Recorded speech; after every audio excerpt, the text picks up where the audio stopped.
The history of the United States in the 20th century is marked by moments of profound political and social tension.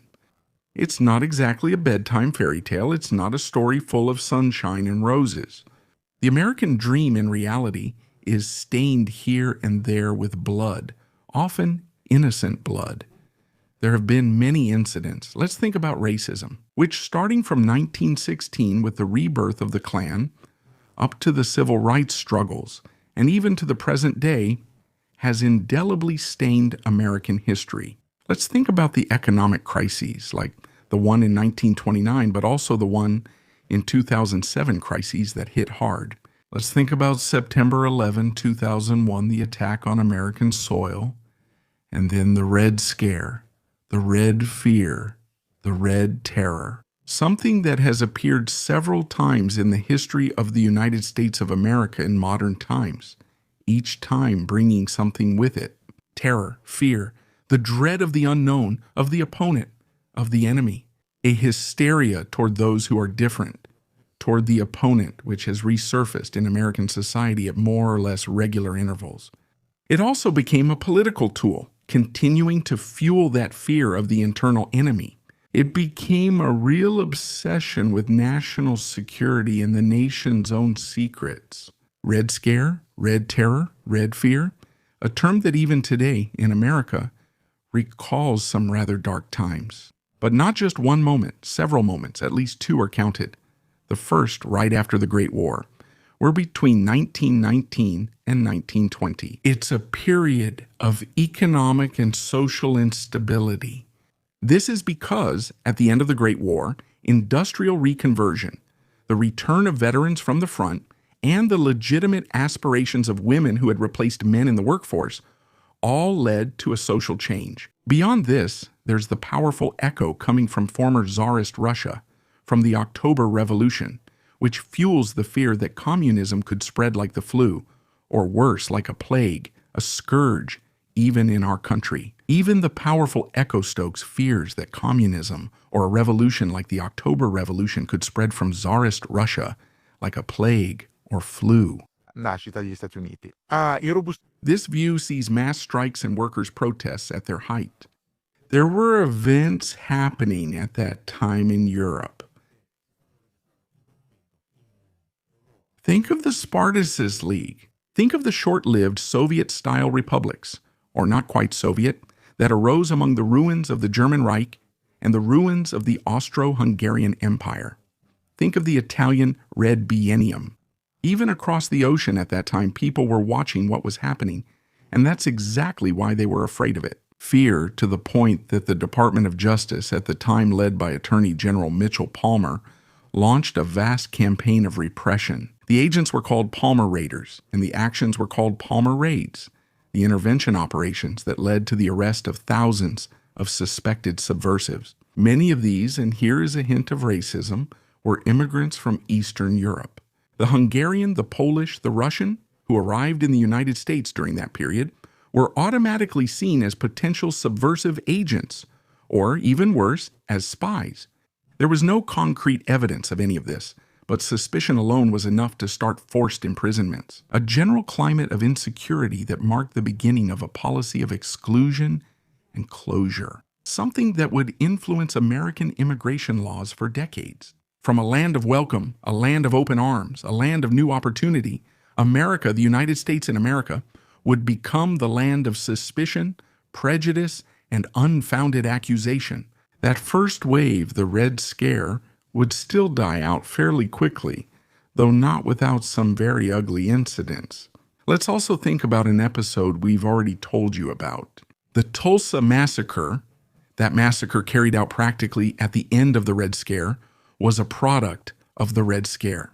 Because white supremacy, the Klan, the desire to assert a very strong, very white, very Protestant America against everything that did not reflect that model. It was nothing more than a powerful and obviously opposing reaction to the Red Scare, to the terror that any other model alternative to the WASP one could take over in the United States of America. But as we well know, there wasn't just one Red Scare. If the one after the First World War had been something relatively episodic, limited, extremely harsh, unpleasant to witness and to endure. Moreover, it was overshadowed by other issues. By the economic crisis that would later lead to the stock market crash of '29, the Prohibition era, and the fight against organized crime. The second wave, which lasted a decade from 1947 to 1957, would be much, much heavier, as well as more famous. Why? Simply because this is when the Cold War mindset begins. That real Cold War, which is certified by the famous speech by Winston Churchill about the Iron Curtain descending across Europe. That Cold War, which in reality won't be so cold because all you have to do is look at what happens in Korea between 1950 and 1953. That Cold War that will bring the world to the brink of self-destruction. That Cold War that especially rekindles that fear, that mutual suspicion which is at the root of denying the very principle of humanity. When the Soviet Union is not yet a nuclear power but is working to become one, there is already the Red Scare in the United States. It was 1947 when President Harry Spencer Truman established the Federal Employee Loyalty Program, a program that required political loyalty checks for public employees. It's something that theoretically would go against the First Amendment to the United States Constitution, but at that time, no one speaks up. No one raises a finger to say maybe we shouldn't do this. Maybe we're going against the principles of the Founding Fathers.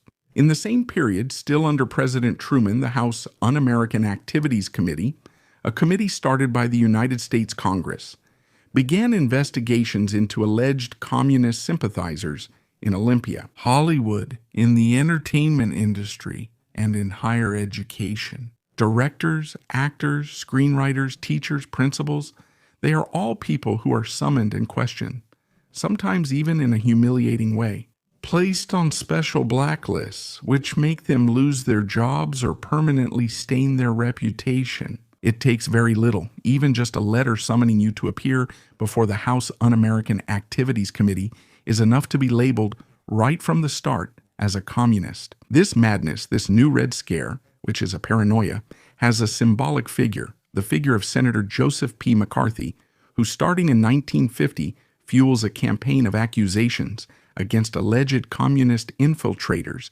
in the government, the military, the media, and universities. But the evidence doesn't exist. There is no evidence. It's all the result of McCarthy's paranoia, who, besides being politically involved, is also an alcoholic in his private life. Alcohol clouds his judgment, and even worse, feeds his worst paranoid delusions. McCarthy himself builds his political career on using suspicion as a weapon. Certainties aren't necessary. It's enough to have the suspicion that your neighbor, your child's teacher, your employer, or a public employee could secretly be a communist agent. McCarthy's politics, which would become known as McCarthyism, helped spread a climate of fear and conformity. The exaggerated loyalty to the United States of America leads to the denial of basic freedoms.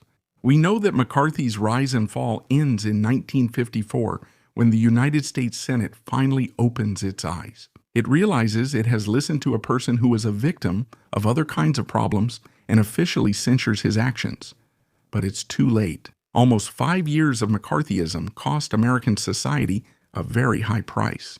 America comes out of the experience deeply scarred, marked by suspicion, and by informing on others as an acceptable method in any situation. Always denounce, prove it later.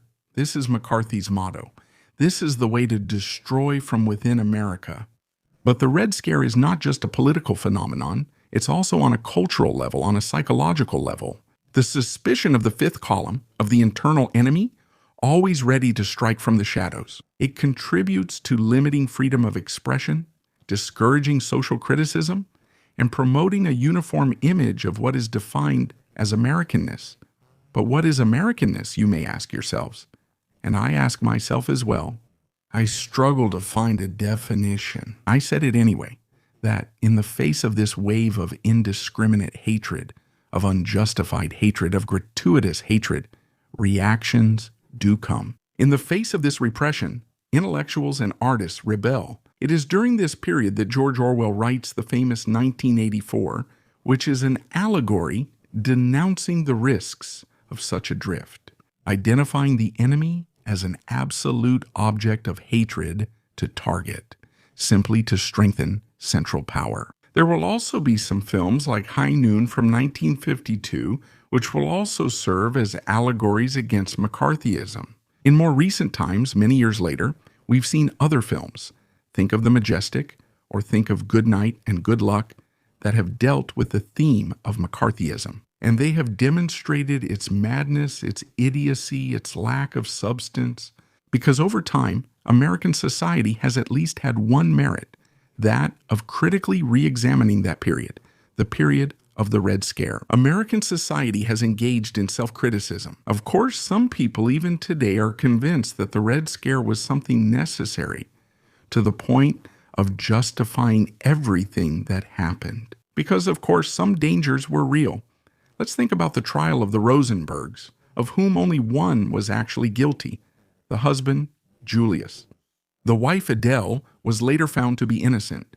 Or let's also think about the case of the spy Abel, something that goes all the way into the 1960s. Yes, espionage did exist in the United States for the Soviet Union, just as on the other side, the Western Bloc had its own spies. On the other side of the wall, on the other side of the wire fence, on the other side, in what was identified as the evil empire. But the excesses, the injustices committed in the name of national security, well, those are hard to erase and also hard to justify. The logic of suspicion of the witch hunt is another thing that takes us back to America's past, to the colonial era, to Salem, to the period of summary trials. Well, that logic has never completely disappeared.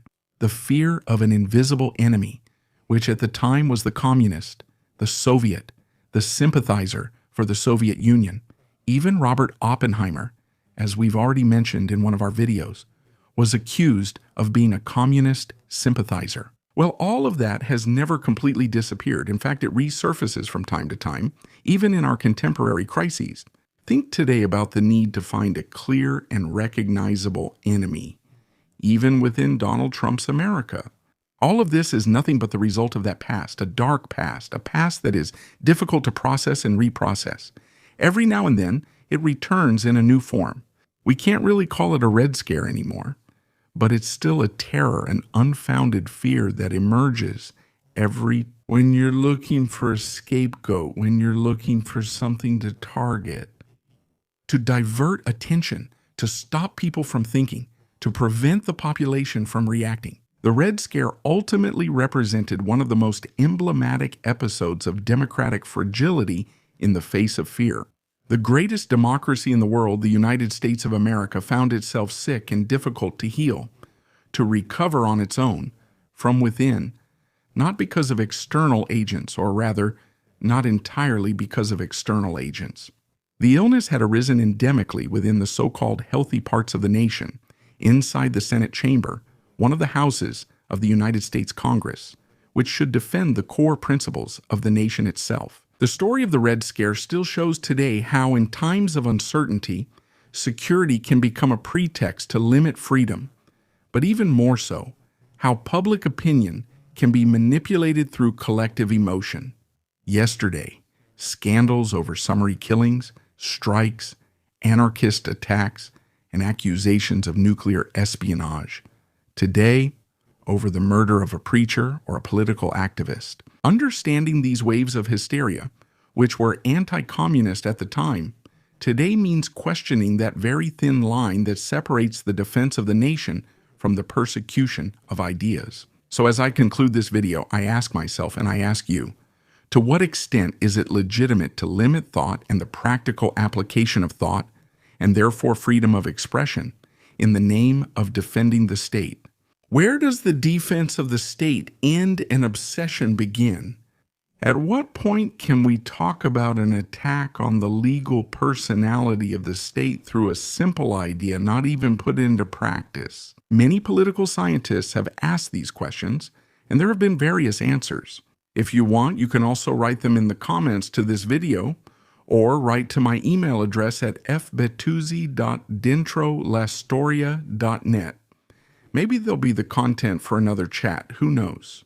Above all, I hope that this video about the Red Scare has helped shed a little more light on a dark corner of American history and made you think, because that's what history is for, to reflect, to learn not to repeat, maybe with different methods, with different people or in different places, the mistakes made in the past.